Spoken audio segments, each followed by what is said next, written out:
I have been joined by Yaro Kasambata, Executive Director of Center for Defense and Security. Good morning, Yaro. Good morning. How are you? I'm fine. You were like, she's gonna butcher it. No, I'm fine. I was trying not to butcher it. I was just, sitting on a needle. God, see her through.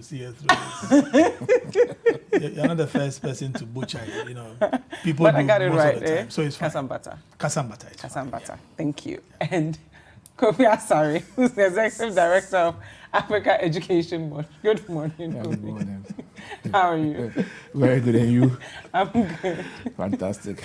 Okay, so we'll take a look at our first story here. It has to do with the controversy that we've been discussing. I'm reading from page 3 of the Daily Graphic. Ghanaians divided over new sexuality education. Sharp Division have greeted the guidelines on the comprehensive sexuality education for schools, with the educational authorities parrying the criticisms, saying the new policy holds the key to effective sexuality education for youth. Now, we'll go on to talk about some of the concerns raised. So we'll start with the Office of the National Chief Imam. They are saying that they do not agree and is satanic. So I'm going to quote the personal assistant to the National Chief Imam and the Director of the Youth and Interfaith Programs of the Office of the National Chief Imam. He says, we appeal to the Ministry of Education and the GES to drop that satanic agenda in the interest of national cohesion and moral promotion. Now, the Christian Council of Ghana is also speaking. So the immediate past General Secretary, Reverend Dr. Kwabena Opuni Frimpong, is also saying that at the moment there's public mistrust of the policy because we know that the CSE policy is in countries such as the United States, Canada, and South Africa, and the module being run there allows children sexuality rights, including the right to decide which sexuality they feel like being. If that is the module the GES is introducing, then it cannot be accepted for our children. But the GES is speaking, and they are saying that there's no mention of sexuality in what they are doing. They are just educating children on sex, not necessarily on sexuality. So I'll take their response and then hear from our guest. So GES is saying sexuality education will not undermine our cultural norms. So they are saying, and I'll quote, the GES is a state agency and will not under any circumstances implement any program which goes contrary to the legal, cultural norms, values, and beliefs of the Ghanaian people. They do not seek to throw out advocacy for sexual abstinence, but rather seeks to enforce it. So I will start with you on this one, Mr. Asare. On the one hand, GES is saying we're not promoting LGBT, but all the stakeholders, their responses are related to the LGBT concerns that they have. I think the GES has clarified that the document in circulation is a draft, that the guidelines which was forwarded by the Director General of the GES, and that by that it means that probably that will not be the final document. I reviewed the draft document, and it indicates clearly in the draft guidelines that this guideline is being developed as an offshoot or in Ghana's bid to operationalize the Bogota Convention of 2010, which among others seeks to ensure that citizens in other countries or countries subscribing to the convention more or less will appreciate alternative sexual preferences as a right. You understand? It is actually the first bullet.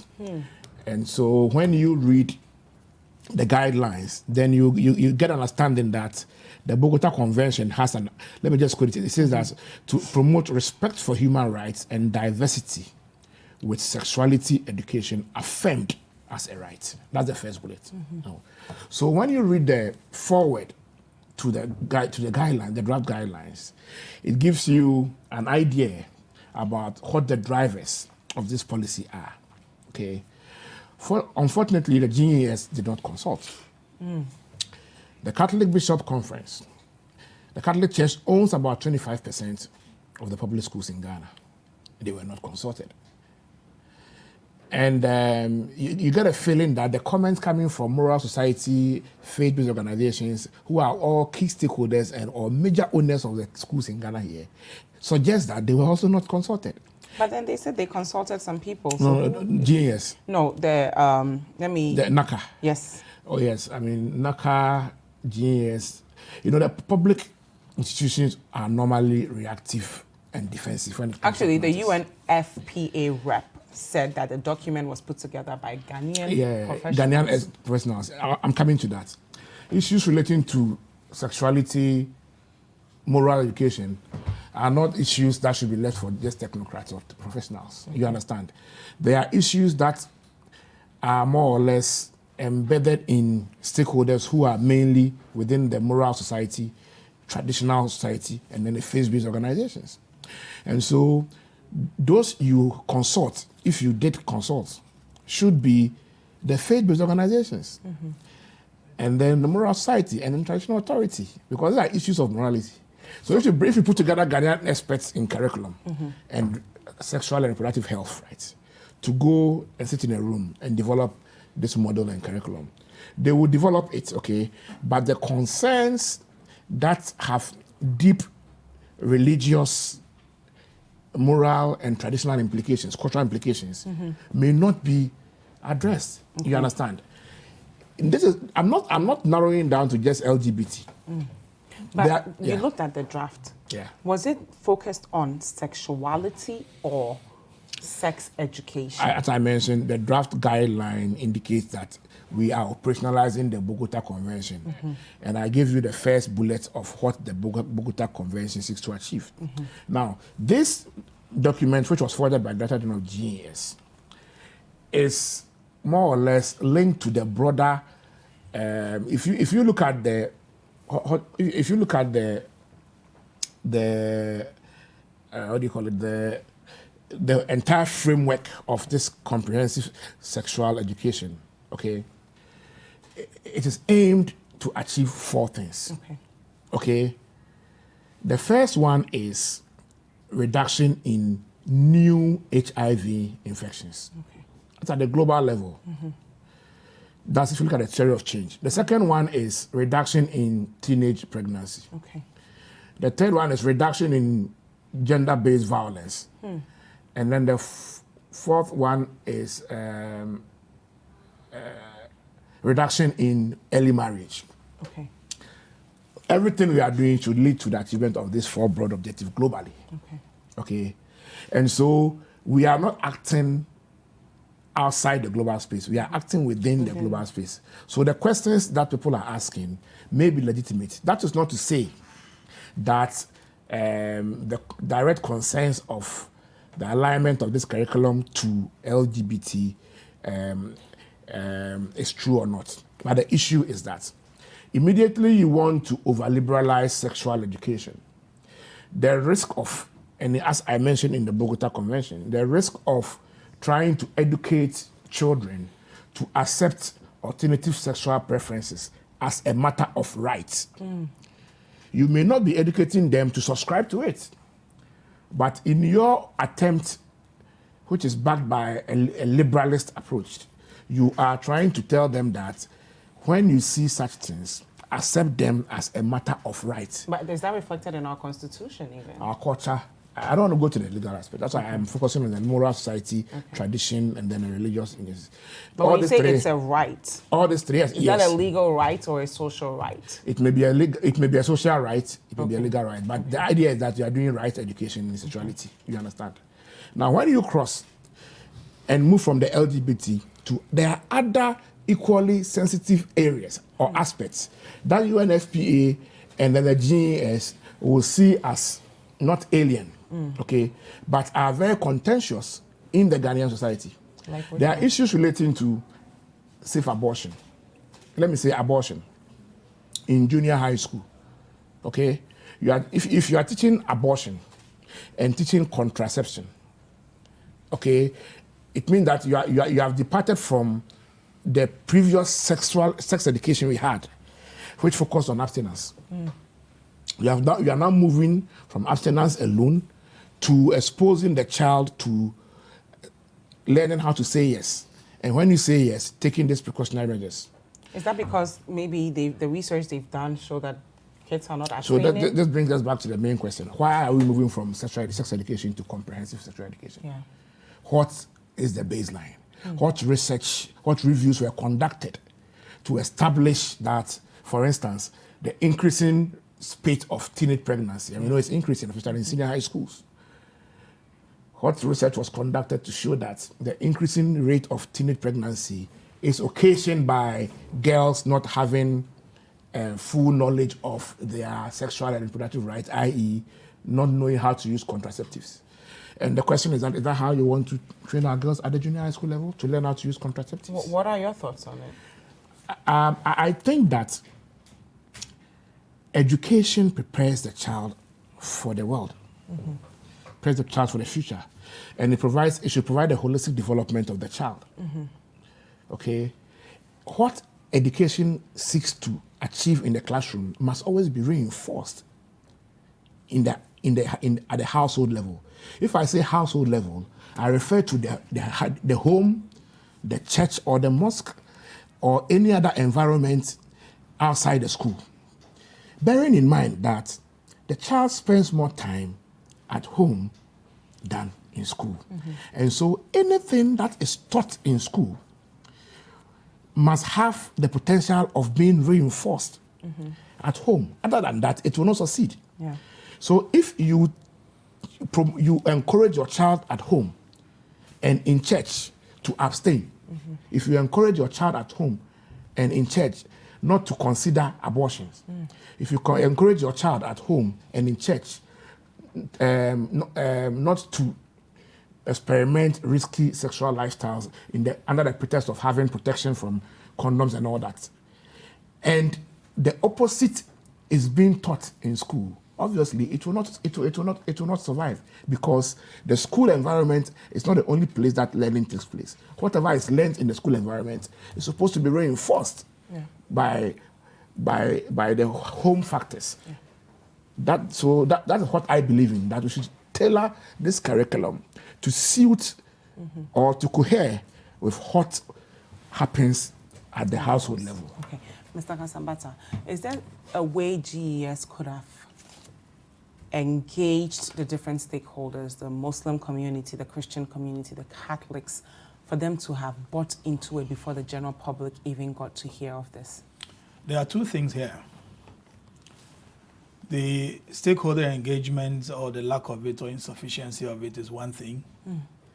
The quality of the content is another. Okay. I don't think that the stakeholder engagement, however comprehensive, would overthrow the parents' concerns and needs for the quality of the content. And I think the quality of the content issue perhaps may be the reason why GES or the Ministry of Education went about the stakeholder engagement the way they did. You know it when you are presenting something that is not acceptable. You know it. The power of the human mind can convict you ahead of even you being rebuked by a third party. But what's so wrong with the content? Okay, so some of the pictures I have seen and the things they are pointing us to on social media, if these are the contents in that book, and my child has got a homework and he brings it home for me to help, I can't. But some people are saying those pictures are not actually in the guideline, but you saw the draft. Were those pictures in the draft? I've seen the drafts of the documents. I've seen a draft of a manual. Did you see those pictures that are circulating on yes. social media in the draft? I haven't seen an official draft from okay. the National Council for Care. So people are skeptical about the authenticity of those pictures that are circulating. But why do we approach things about education this way? Well, why do we go about things the way we do in this country? I mean, sometimes I don't understand. You are moving to modify the curriculum. And there's absolutely nothing wrong with modifying a curriculum to make it suitable for our current needs. But there are processes, there are levels of engagements, there are things you need to let parents understand. As we are being told on social media, and that war is being waged so strongly. Now, it will be in our own collective interest not to overlook the comments that and the reactions that parents and interest groups in the religious and teachers are raising. It will be in our collective interest not to ignore them, because in this country, our structure and restraints for moral issues are very strong. But if you are talking about prevention and abstinence, and we see that young girls, teenage girls are getting pregnant, shouldn't we start talking about the different options available for those who choose to not abstain? Okay. As opposed to, lying to ourselves that because we are telling them to abstain, they are actually abstaining. Right. The current sex education models that we're running, what are the weaknesses in them that requires something that suggests to whoever is reading that this is an LGBT, agenda? Okay. So it is one thing communicating a content, is another what people are understanding. Because in this endeavor, government wants to achieve two things. It wants to speak, it wants people to understand. I think in this regard, what's happening is that government is speaking, the people are not understanding. Now, that's a recipe for disaster. You want to look at that content again, if it has anything to do with promoting, the rights of, gays and lesbians in this country, we should take a look at it again. I mean, we can't push things down the throat of parents in the way we are, trying to go about it. And I've heard very eminent, bishops and, reverend ministers speak that they had meetings and they raised similar concerns. They were assured that, this is an agenda that's been pushed by Western donors on us and we're not going to allow it. And so for them to see it flash on social media in the way and manner it's being done, it's cause for worry. But the first point in the response from GES says the new standard-based curriculum being implemented has nothing to do with LGBTQ issues, masturbation, or explicit display, labeling of intimate body parts. So since they've told us that, shouldn't we be content and move on if the big issue was really the LGBTQ concern? It's an emergent topic.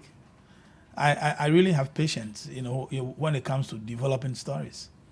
If what we saw on Facebook, Twitter, and all the other social media accounts are just meant to be litmus tests, now let's see the real thing. The real thing. Okay. Let's see what that whole content is about. Let the GES meet parents at the various PTA meetings at the district level, at the school level, and let parents and teachers and GES sit and review that document together. Let parents be rest assured that there's no content here that is suggesting directly or indirectly anything close to what we are all concerned about.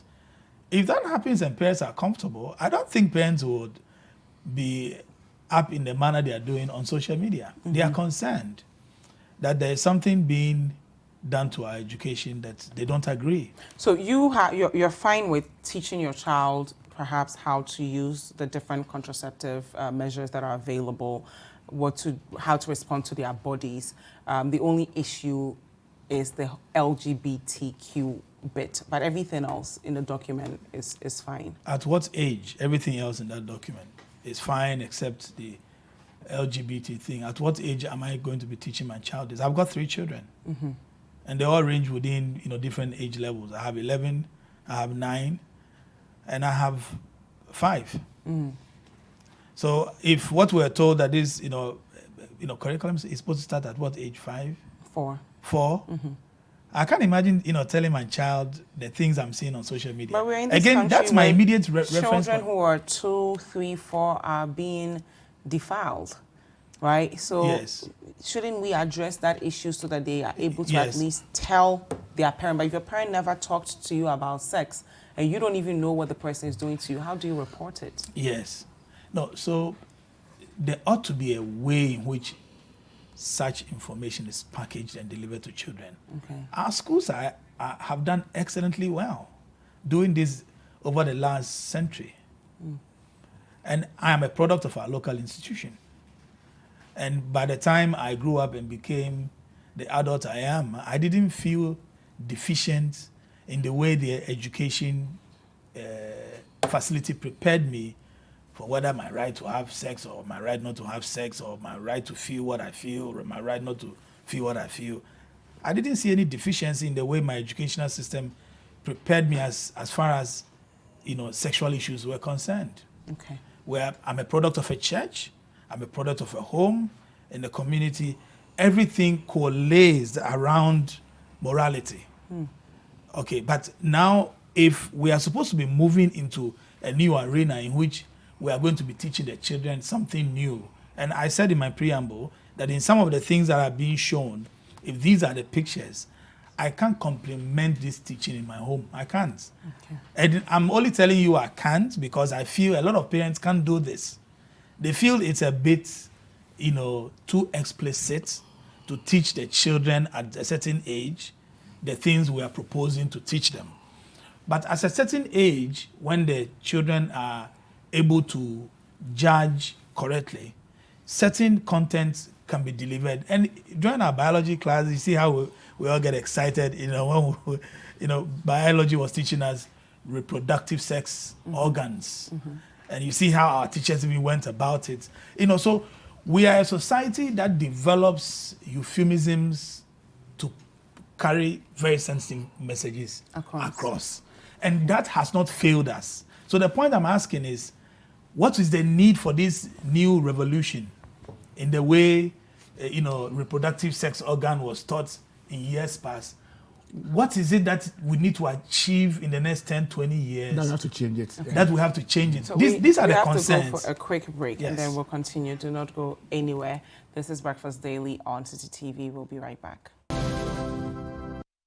Welcome back. This is Breakfast Daily on Citi TV. Thank you so much for staying with us. I still have with me Yaro Kasambata, who's the Executive Director of the Center for Defense and Security, and Kofi Asare, who's Executive Director of Africa Education Watch. And we're still discussing what's going on with our sexuality education in schools.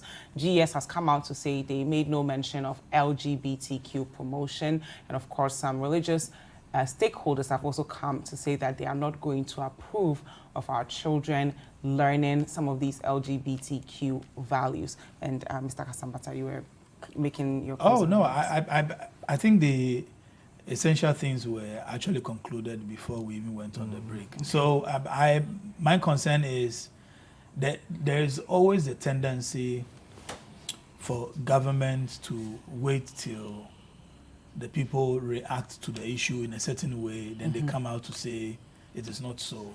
Why don't we always be proactive and set it off right from the beginning, so that this controversy does not even arise in the first place? But let's see whether it is what we suspect or not. Time will be the best leveler in this, because this has just begun. The curriculum is yet to be introduced.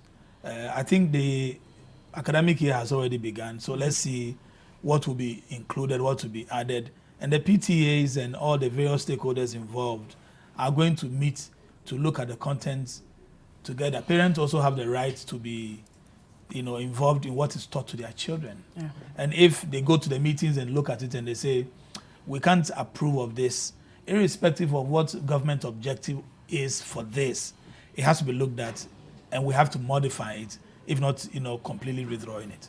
Okay. Mr. Asare, your final thoughts on this, because one, you did mention that pregnancy rate is going up.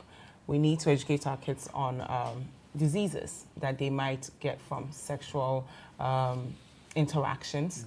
We have social media that would influence them. So it might be uncomfortable for parents to talk to them about these things, but it's all around them. How should GES handle this communication in future? issues relating to CSE, specifically bordering on STIs, are not new. They are already in the curriculum, okay?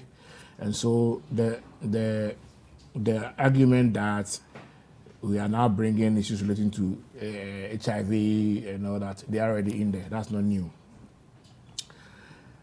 What the GS should do is simple, and they know this. They shouldn't rush to implement, to finish this curriculum. This curriculum is actually targeting junior high schools. The junior high school curriculum is not ready. The current one being used is for the primary schools. There's no point in rushing. As a development consultant, it is so basic, so fundamental that when you are actually developing a system, you start by consulting. You don't produce a draft of a guideline. You don't produce a draft guideline, and then when we ask you, what is this? And you say, oh, I'm here to consult. No, I mean, it's a basic flaw in the planning process. And I don't want to say it's a basic flaw because sometimes you just can't help but suspect that it's actually a deliberate attempt not to over-consult, or, like, it's difficult for you to omit the prior consultation of moral society, of key stakeholders in sexual and reproductive health in Ghana, beyond the UNFPA and Population Council. It's difficult for me to appreciate that it was an oversight. Okay. The approach of almost finishing documents and then coming to consult at the last hour is something that has been fancied by public institutions to elicit very, very minimal inputs. It's not the best. And when it comes to issues like not just education policy, but education policies that have a bearing on morality and then culture and then religion, and it's always very important for us to consult at the beginning before we develop a draft, so that the draft will actually reflect the consensus that was built at the level of consultation. But let me quickly say this. There is this oversimplistic assumption that when you introduce concepts like contraception and condom use and all that into the curriculum, it will reduce teenage pregnancy. I mean, it is overly simplistic. I'm saying that the birth rate in Ghana in 2000 was about 29, 29 per thousand. Okay. It is now about 31. Okay. And the between 2000 and now, the campaigns that have been run in this country about contraception are uncountable. And this is even targeting adults, people who are better placed to take more responsible decisions on their sexuality. So for you to come and tell me that by exposing children to contraception and other methods that aim to prevent, not abstain, you will be reducing teenage pregnancy in schools, it's quite wishful. If you look critically at the reports, the Minister for Gender at a function that was chaired by the second lady, Madam Samira Bawumia, indicated that in Techiman area, in the Brown Hafo region, the pregnancy rate in senior high schools had increased from about 400 in 2016 to almost 700. Wow. And I have seen a report, at the Ministry of Education, that suggested that it was increasing. When we did our first evaluation of the senior high school policy, we identified that teenage pregnancies were high in communities where there were day schools, and young girls as young as 16 and 17 were placed there as day students. So they were living on their own, not in hostels. So the issue is they not being in boarding schools, exactly. Not they not wanting to abstain. So we raised the issue, and an example was in Gushegu Senior High School, for instance, which was a day school, and we found 5 girls who had been sexually abused. Wow. And then 3 of them were pregnant. And we reported it. We followed to the police and realized that was the case. They were living in a compound house as tenants. Without any adult supervision? No, there are no hostels in Gushegu. Okay? But these are children, these are teenagers. And so there are other facilitating, there are other enablers to this issue of teenage pregnancy, especially in senior high schools, beyond the reproductive and sexual issues. Okay. And so we need to look at it Holistically. broadly. The systems that facilitate this act to happen, for instance, must be checked. Okay. Before we can just simplify that by training them, exposing them to contraceptives, they are going to adapt responsible sexual lifestyles. I don't think it is as simple as that. Thank you very much. We'll move on to our second story here. 6 more soldiers charged over alleged destabilization plot. So we all know that last week, some 3 men were arrested for threatening to destabilize the country. Now 6 more soldiers have been arrested, and I'm reading from citynewsroom.com. 6 other military personnel have been put before the Kaneshie District Court in connection with the alleged plot to topple the government. They are Lance Corporal Ali Solomon, Lance Corporal Albert Baba Ibrahim, Lance Corporal Godwin Ni Ankwa, Lance Corporal Sylvester Akapewu, Lance Corporal Seidu Abubakar. The list also included a female military officer whose rank and name was only given as WO2 Esther. They have been charged with possession of explosives, arms, and ammunition without lawful authority.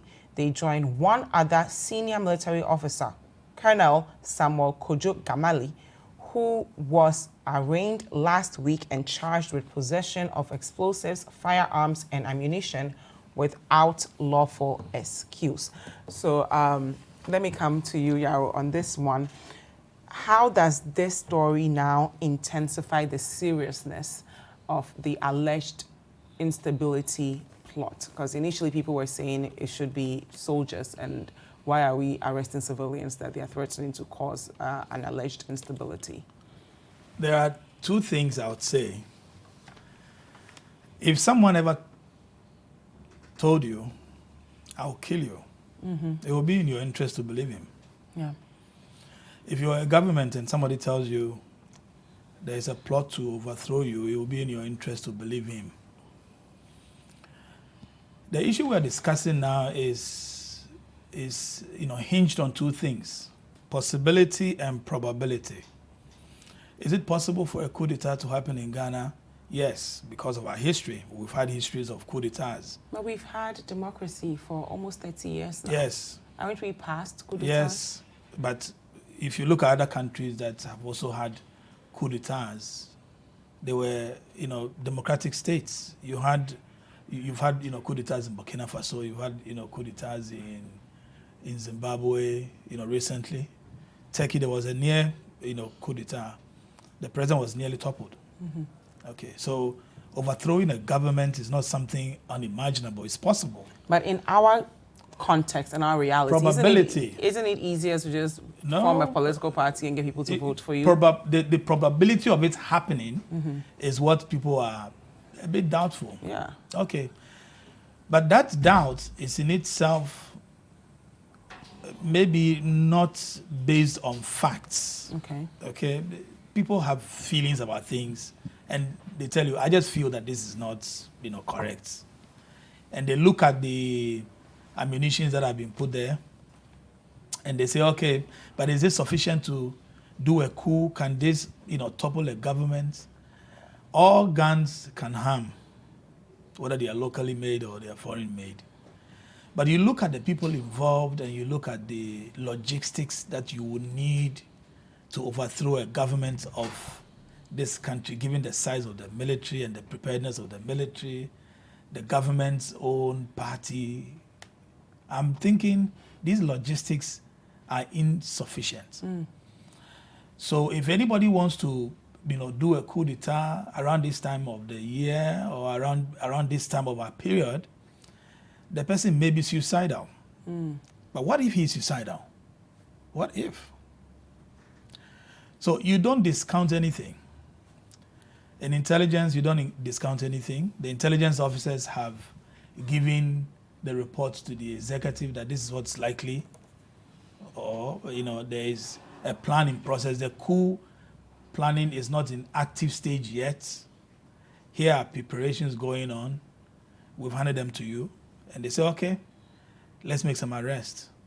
And I think that this government is also maybe perhaps acting, on instinct, because historically in 1972, Buzia was told that his government was going to be overthrown, and he brushed it aside. He said, it was not possible. It happened. Liman in 1981, he was told his government was going to be overthrown. He brushed it aside. It happened.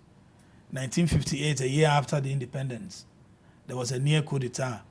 And you would wonder, after we've struggled for independence and we got it in 1957, who would want to attempt to overthrow a government in 58? The Justice Granville Short Commission's report makes very startling revelation about how people were plotting to overthrow a less than 1 year old government. After years of colonialism, you would think that the people want to greet their new government and give it all the support that it needs. So you don't discount possibilities, but the likelihood, probability, is what is being is been the debatable issue now. And people are asking, but is it likely? We don't know. But then we're in a country where, respectfully, people can say what's on their minds. Nothing will happen to them. We're not going through a depression.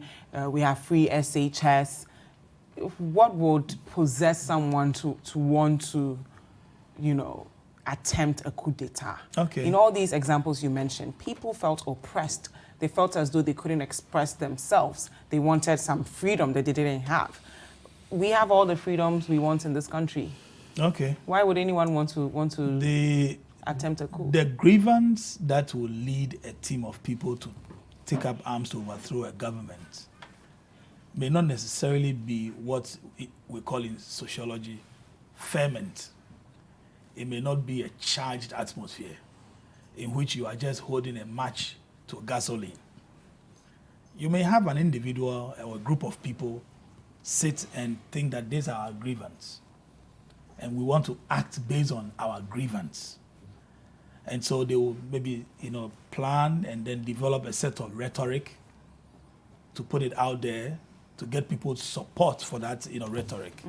So individual grievances can make them want to take matters into their own hands and do things. Here you have had people who've been arrested. And somebody was telling me, I look at the person, I don't think he can do it. All human beings are capable of everything. Given the proper motivation, they can do anything. So you don't look at anybody and underestimate their capability. So my question is, the military, high command, and you have a very established military now into the Fourth Republic.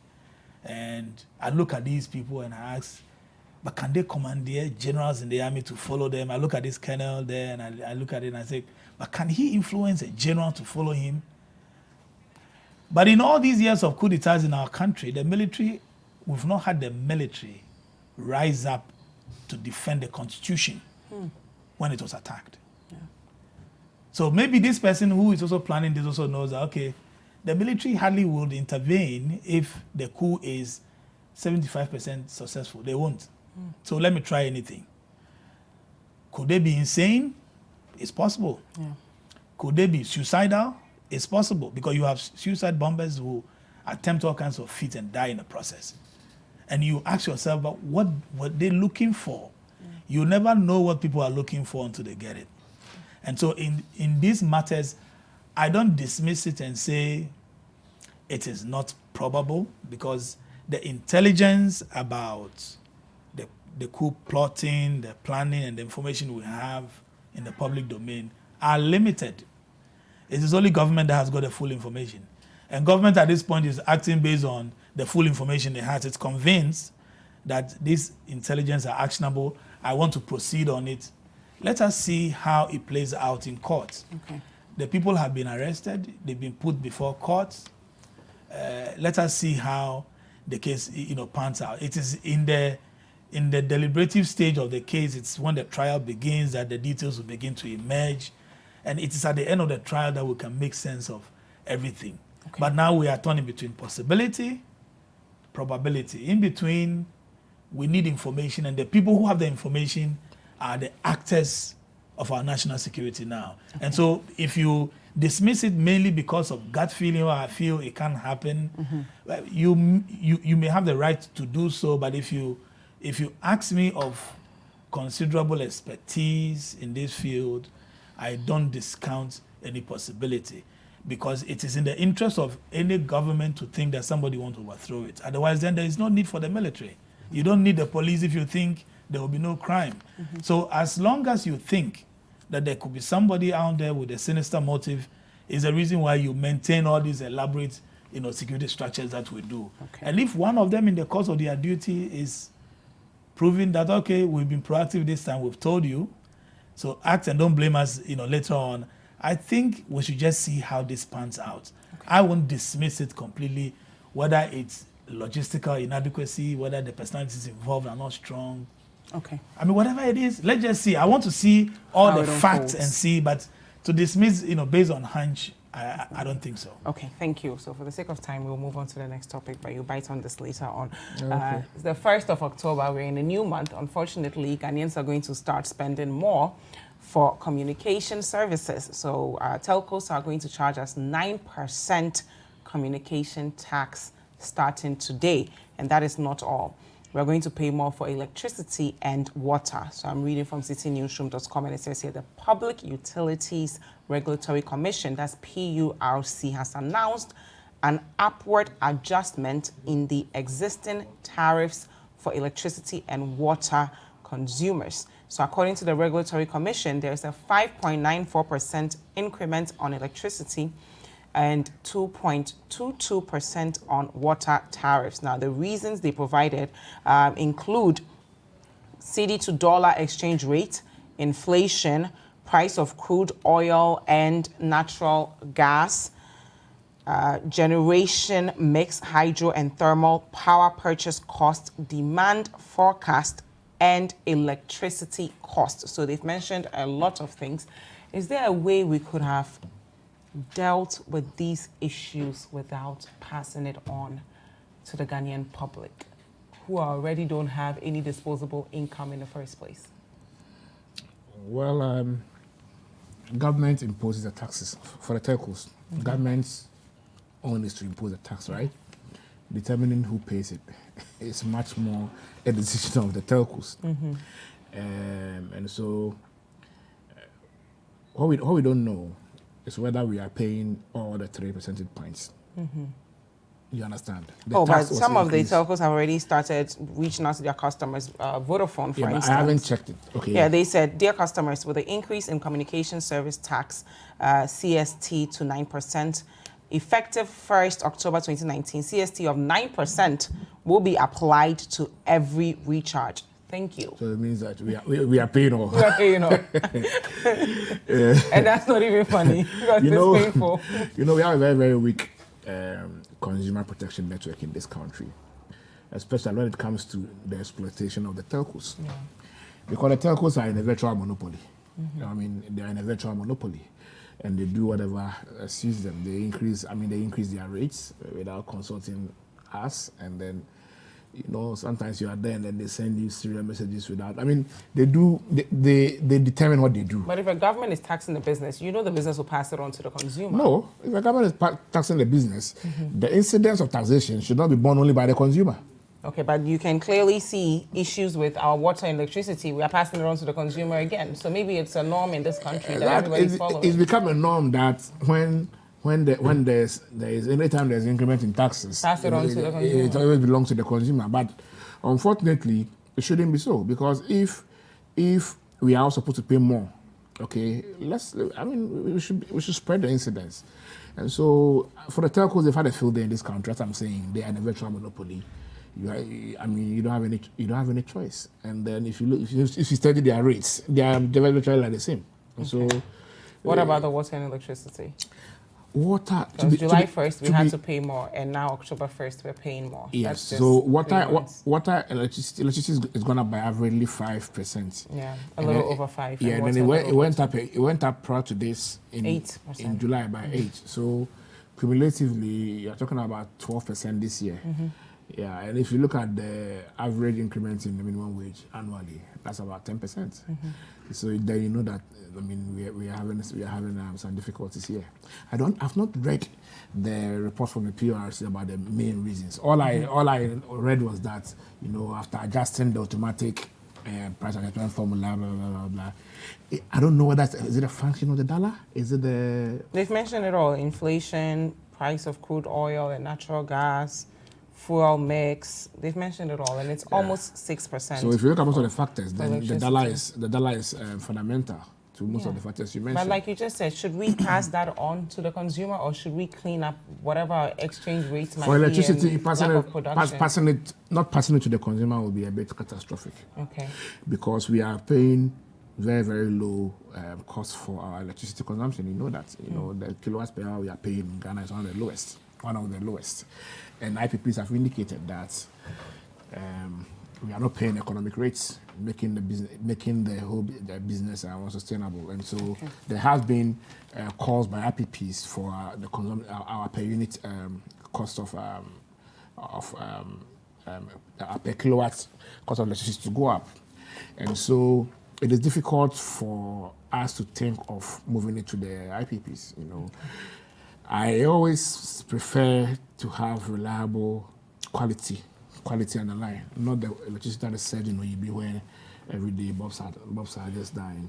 Reliable quality electricity when you pay a bit more than to have a very, very terrible quality of electricity where you have electricity but you don't have electricity. Okay, and thank so you. If these increments are matched with the requisite quality, I don't think it should be too much of a problem for the average Ghanaian. Okay, Mr. Yaro.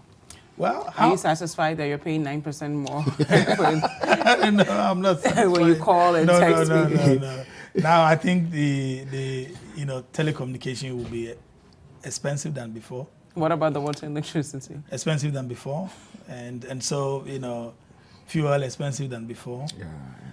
I think going forward we need to begin to ask ourselves, how do we improve the levels of disposable income to make people able to afford these things without the enormity of pressure it puts on the limited resources they have? Yeah. I think that should be the question going forward. Because all the explanations and the mechanisms used to determine these things, they make sense. But it is not the sense we are looking at now. We are looking at the individual's ability to afford it, the impact it makes on the general economy, and people's ability to go by, given the limited disposable incomes they have. But aren't we just placing Band-Aid on the problem? Because if you have issues with your currency and everything else, shouldn't you perhaps produce more and stop importing so much? Absolutely. As opposed to just passing it on to the No, consumer? absolutely. So that's the point I wish to make, that, and I said it before, that we should find innovative ways of improving disposable income, make the economy stronger than it was before, make it better than before, make people feel better.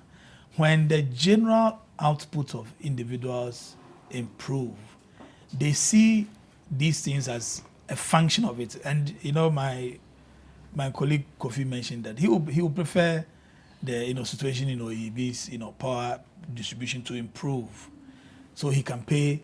So when he's paying, he knows I'm getting quality, than to presume to be serving me something that is supposed to be within a reasonable rate and I'm not even getting it, because either way he's still paying. So there's a way we need to begin a conversation on how do we become innovative. At these rates, can we get industries to manufacture at the speed and depth we are expecting, so that we can develop quicker at the rate of electricity? What other alternatives can we have? We've been discussing solar since the first word was mentioned in this country, green energy, and all that's been about a talk. How do we move on into solar that makes households a bit comfortable? Is it going to come at subsidized cost?